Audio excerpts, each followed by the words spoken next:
The cool, saline air wrapped around us, thick with the scent of brine and ancient stone. Our kayaks, sleek and bright against a deep emerald water, glided silently into the cavern's maw. Sunlight, fractured and diffused, painted dancing patterns on the cave walls, illuminating veins of quartz and the shimmering trails of unseen creatures.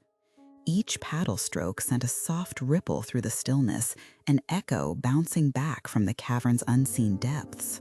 My partner, Leo, a man whose quiet enthusiasm perfectly mirrored mine, leaned forward, his eyes scanning the shadowed corners. "It feels like stepping into another world, doesn't it?" he murmured, his voice hushed by the cave's natural reverence. And it did. We'd explored countless sea caves along this rugged coastline, each one a unique cathedral carved by the relentless sculptor of the ocean. But this one, deeper and more intricate than most, held a peculiar silence, an almost waiting quality. We navigated a narrow channel, the rock face brushing our shoulders, before the space opened up into a surprisingly vast chamber. The water here was exceptionally still, reflecting the low-hanging stalactites like a glassy mirror. And then we saw it. Drifting listlessly in the center of the chamber was a small wooden boat.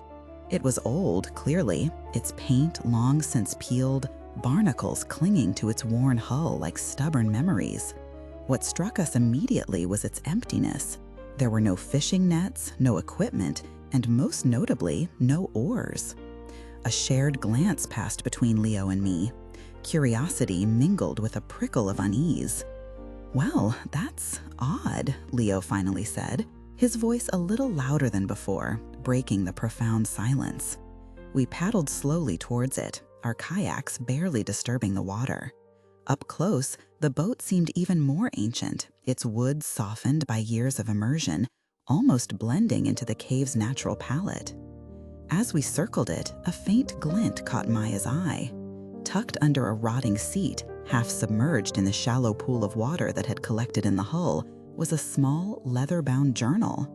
Its cover was swollen, the pages obviously waterlogged, but it was unmistakably a book.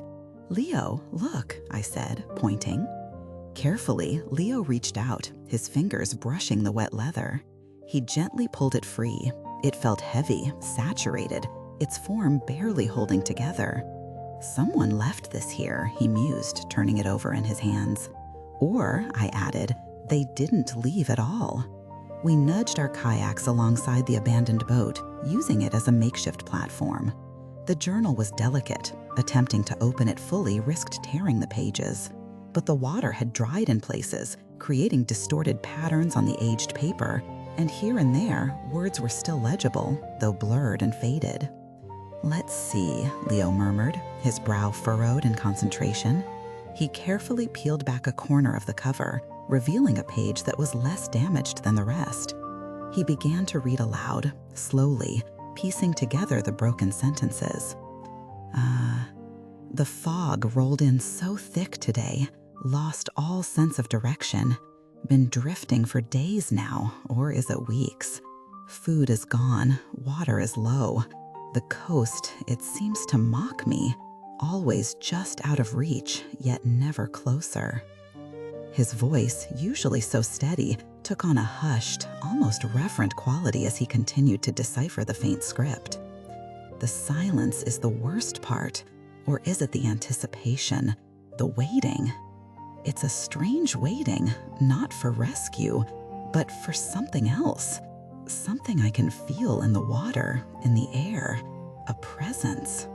We leaned closer, our heads almost touching, drawn into the fractured narrative of this unknown voyager.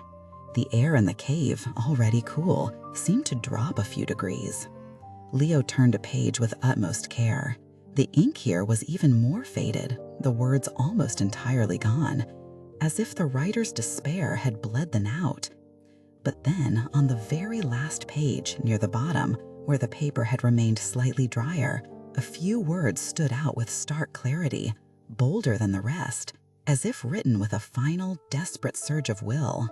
He read them aloud, his voice barely a whisper, the words hanging in the stillness of the cave like a prophecy.